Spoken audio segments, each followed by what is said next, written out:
Сегодняшний день, 15 февраля, мы отмечаем 117-ю годовщину со дня рождения поэта-героя Мусы Джалиля, чей отважный подвиг был преданностью Родине и стал примером несгибаемого мужества. Бүгінгі күн музей үшін шыннан да айрықша истәлекле. 112 ел элек дөньяга каһарман шагыйрь Муса Джалил килгән. Аның тормыш юлы ватанга тугрылык билгесе булып, туган халкына чын мәхәббәт, какшамас батырлык күрнегенә әверелде. Республика Татарстан гордится именами великих сынов многонационального народа. Имя Мусы Джалиля известно по всему миру. Его творчество – это неотъемлемая часть богатой многонациональной культуры России, ее уникального литературного наследия. И сейчас слово для приветствия предоставляется первому заместителю министра культуры Республики Татарстан Юлии Ильдаровне Абгамовой.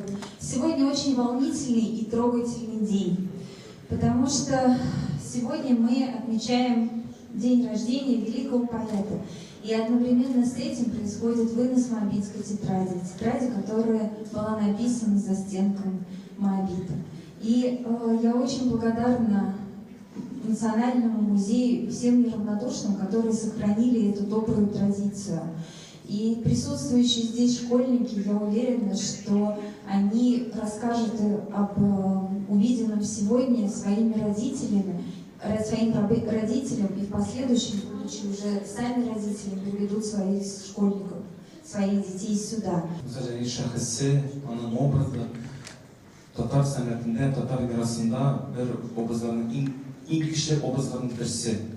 Һәм ул үз шигъриятендә генә түгел, ул башка шәхесләрнең иҗатларында да бик каты чагыла, ул күпме композиторларны, күпме башка шәхесләрне илһамландырган, дәвам итәргә менә бу бөек татар сәнгатен. Һәм мин бик шатмын менә бездә татарларда шундый образ булуына, Муса Джалил булуына, гомумән һәм менә Моабит дәфтәре турында әйтеп киткәч, менә аны укыган вакытта мин үзем шәхсән, мәсәлән, күз алдыма китерә нинди куркыныч вакытта яшәгән ул. Иң авырлыклар кичергән үлем алдында булган кеше һәм аны барысында шулай кичергән һәм менә шундый шигырьләр язып калдырган һәм миңа үземә ул шәхсән бик каты көч бирә. Муса Джалил әлбәттә безнең горурлыгыбыз, сүздә юк, һәм безнең илдә бигрәк тә аның шигырьләре минем уйлымча һәрвакыт актуаль булыр дип уйлыйм. Чөнки безнең һәрвакыт дошманнар күп, тирәгебездә дошманнар чыгып алган һәм Муса Джалилнең шигырьләрен укыгач, күңелдә өмет уяна. Үзенең үлеме белән үзеннән соң килгән буыннарга өмет уятып калдырган шагыйрь инде ул бөек шагыйрь. Быел Муса Джалил минемчә бик лаеклы яшьләр бик лаеклы яшьләр ул премиягә иреште. Иң беренче атап үтәсем килә Шаян ТВның программасын. Бу бигрәк тә сөендерә, чөнки шу кыска гына вакыт эчендә Шаян ТВ безнең халкыбыз арасында искиткеч популярлык алды һәм балаларны, яшүсмерләрне үзебезнең шушы милли мохитка, телебезгә, әдәбиятыбызга, сәнгатебезгә җәлеп итү ягыннан бик әһәмиятле эш башкара. Һәм әлбәттә бүтән өлкәләрдән җыр сәнгатендә безнең танылган җырчыбыз Илүсә Лужина, театр сәнгатеннән ике яшь артистыбыз Шәнүр Мөхәммәтҗанов һәм аның кыз яшь кыз һәм әлбәттә әдәбият өлкәсенә шагыйрь безнең яшь булуына карамастан танылган шагыйрьбез Рифат Сәләх. Мин котлыйм аларның барысында. Һәм әгәр дә рөхсәт итсәгез, безнең яңа лауреатыбыз сезгә бер шигырь сөйләп, минемчә ул бурычына нур булыр иде. Дөньяның асылы кемгә көн, кемгә бу гомер бер сәгать. Син җирне аңлыйсың шикелле, күбәләк. Гөнаһлар тәүбәгә китерә, ялгышлар күп булыр, үкенмә. Сағына асыңдыру тамамына ғөмірің тең болса бір күнге. Ушымақ қонда сен пышылда, мезгілінің бір күнге теңлеген. Әминім мезгілім көп мүдір, білмейм шол күбәлек, білмеймін. Бұл ғөмір кімгәдір ғам бере, кімгәдір ой бере, кімге дәрт, мәңгілік қаршында, әр кімді күбәлек. Берлиннің Моабит түрмәсендә Муса шигырьләр яза. Шул шигырь күлязмалары җыентыгы Моабит дәфтәре дип йөртелә. Төрле юллар белән, авыр юллар белән бу күлязмалар Җәлилнең ватанына барып җитә. Беренчесен Аббас Шәрипов чыгара һәм Казанга Нигъмәт Тербулов алып килә, икенчесен төрмәдән Бельгия антифашисты Андре Тимерманс алып кайта. Беренче язма китапта 60 шигырь, икенчесендә 50, 19 шигырь кабатлана. Фашист тоткынлыгында шагыйрь фикерләре буенча иң тирән һәм иң сәнгатьчә язылган әсәрләрен иҗат итә. Җырларын, ышанма, батырлык турында кебек шигырьләрне барыбыз да беләдер. Алар татар шигъриятының чыннан да чын шах әсәрләре дип аталарга лаек. В заточении поэт создает самые глубокие по мысли, по наиболее художественному совершенные произведения. Мои песни, «Не верь», «Палачу», о героизме и целый ряд других стихотворений. Их можно назвать подлинными шедеврами поэзии. Вынужденный экономить на каждом клочке бумаги, поэт записывал в моабитские тетради только то, что до конца выношено, выстрадано.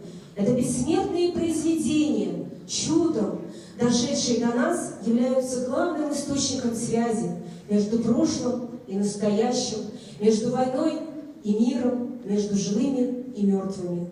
Он не был уверен в том, что его родина узнает правду о мотивах его поступков, не знал, вырвутся ли на волю его стихи. Он писал для себя, для друзей, для родных, просто для соседей. Стихи Джалиля звучат сегодня на десятках языках народов нашей страны и переведены на сотни языков мира. Республикада инде беренче рәттән Җәлил укулары халыкара әдәби шигырь укучылар конкурсы үткәрелә. Әлеге конкурсны Татарстан Республикасы Хөкүмәте, Бөтен дөнья татар конгрессы, республиканың Мәдәният министрлыгы, Мәгариф һәм министрлыгы һәм әлбәттә Язучылар берлектә оештыра. Хәзер сүз әлеге конкурсның финалисты һәм җиңүчесе Казан театр училищесының беренче курс студенты Газиз Хуҗатовка бирелә. Әнишкеле тимер чыбык белән уратылган безнең йортыбыз. Көне буе шунда казынабыз. Әйтерсең лә тирес кыртыбыз. Кояш чыга кыймар ягында, күрше кырлар нурга кыйна. Тик нигәдер аның нуры безгә тими үткән төсле тоела. Ерак түгел урман, кыр, кемнеңдер ишетелә чалгы кайравы. Кичә шуннан бер кош очып килеп, шул коймага кунып сайрады. Чакырсам да, кошчык, син бу йортка үзең теләп кермәссең. Керә күрмә, безнең кан яшь йотып интеккәнне үзең күргәнсең. Сайра безгә, шушы нәләт төшкән койма ашагына булса да, шунсы да бит безгә зур юаныч. Җырларыңнан күңел тулса да, син очарсың, бәлки минем илгә, син ирекле, җитез канатлы. Тик әй, кошчык, синең минем янга бу килүең соңгы кабатмы? Соңгы кабат булса, тыңла кошчык, соң теләген мәгърур җанымнан. Ош син илгә нәфрәт һәм мәхәббәт җыры булып, тоткын шагыйрьнең. Ук шикелле үткен канатымнан, таң шикелле якты җырымнан, таныр сине халкым. Бу дип аның соңгы җыры көрәш кырыннан. Шәнешкеле чыбык бәйләсә дә, дип шагыйрьнең аяк кулларын, бер көчкә юк җирдә богауларлык аның кайнар йөрәк моңнарын. Ош син кошчык, көчле җырым булып, шушы сиңа соңгы теләгем. Тәнем калсын монда. нәрсе ул тән? Барсын илгә минем йөрәгем. Начинаем торжественную церемонию выноса моавитских тетрадей.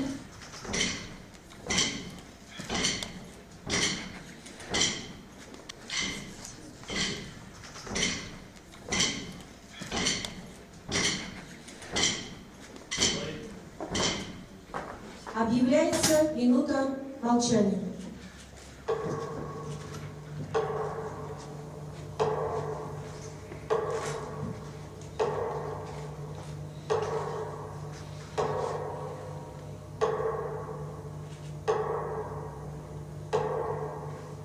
Замечательный музейный праздник, День подлинника. Этот праздник был рожден в самом конце 70-х годов еще тем поколением музейных работников. И прошел этот праздник за все эти годы замечательный путь, начиная от Москвы, кончая родиной великого сына татарского народа Мусы Джалиля. Нам, ветеранам музея, особенно приятно сознавать и тем более участвовать, что сегодняшнее поколение музейщиков сохранило эту традицию и развивает. Успехов вам, замечательные музейщики и гости, приятной встречи с подлинными моавитскими тетрадями. Сезнең каршыгызда Абдулла Карим исемендәге Казан татар дәүләт яшь тамашачы театры артистлары Муса Хамалиев һәм Альбина Ногманова. Рәхмәт итегез. Муса белән үткән уртак тормышыбызның бер өлешен генә булса да искә төшерергә тырышам. Аның иртәсе гөлзәрәткадан башлана. Кулындагы авыр гантелләр дә уенчыктай тоела. Үзенең чыдам һәм көчле булуын сизеп, ул бик шатлана. Кышын, шимбә көннәрендә чаңгы костюмын киеп, шәһәр читенә китә дә дәшми торган кышкы табигать белән аралашып йөри. Муса бик еш бер майкадан гына чыгып, чаңгыда шуа иде. Җәйге көннәрдә Казан янындагы дачада иртәнге сәгать 6-да торып, су койнырга йөгерә. Тизрәк эшкә ашыга, тик торырга яратмый. Ул гомере буе эшләде. Һәр вакыт язды, укыды, тәрҗемә итте.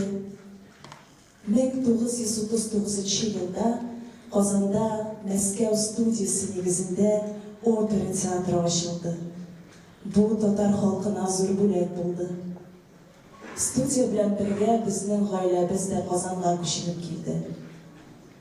Күпмедер вакыттан соң Мусаны Татар язучылар берлеге председателе булып сайладылар. Муса үз вазифасын бик яратып башкарды. Казанда ул газета, журналлар өчен рецензиялар, нәшрият хатларын язды. Аның энергиясы, яңалыкка омтылуы, эшкә сусавы мәңге бетмәс кебек иде. Муса бер кайчан да тормышка зарланмады. Аның өчен ниндидер аерым шартлар тудырылырга тиеш дип санамады. Гел көләч йөзле, шаян, талымсыз, кирәк чакта сабыр да, тыныч да. Дусларын ярата, кич утыруларны ярата. Иптәшләренең үзенә ошап җитешләгән гамәлләре, яисә уңышсыз әсәрләре булса, үз фикерен әйтми калмый иде. Ләкин бар бәхәсләр дә дусларча гына. Шуңа алар ихтирам белән үтәләр иде. Сугышка хәтле 7 елыбызны рәхәт, татлы яшәдек. Чулпан кызыбыз икебезгә дә бик күп шатлык китерде. Мусаны чиксез яратты, һәм аның белән уйнауны ниндидер күңелле, мавыктыргыч культка белдерә иде. Бәхетебезнең чиге булмас төсле тоела иде миңа. Фронтка киткәч, Мусаны без ничек яшәрбез дип борчылуын хәтерлим.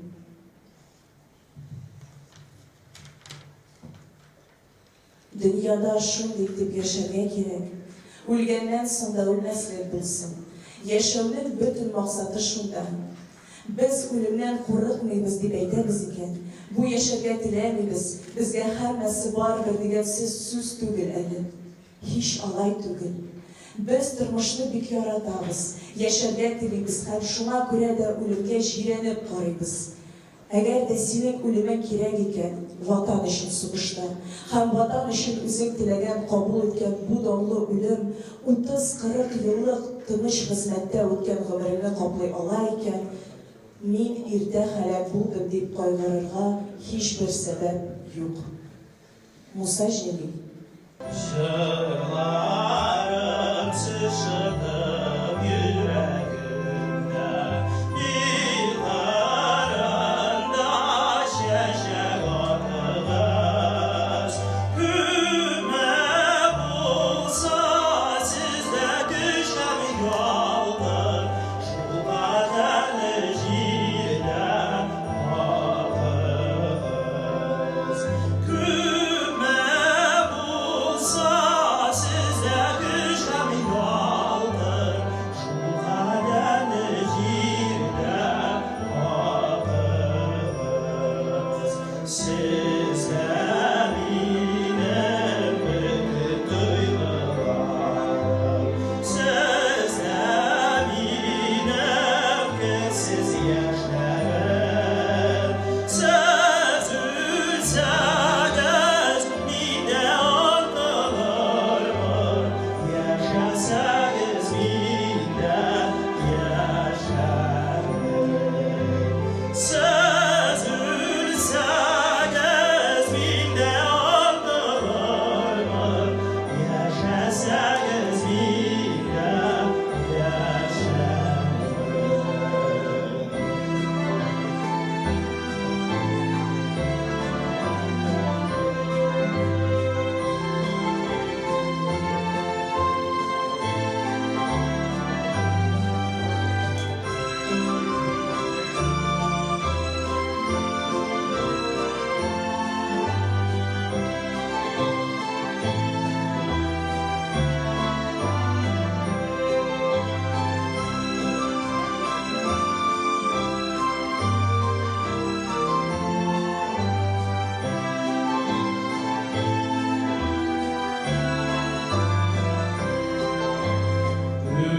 Ölgende de yürek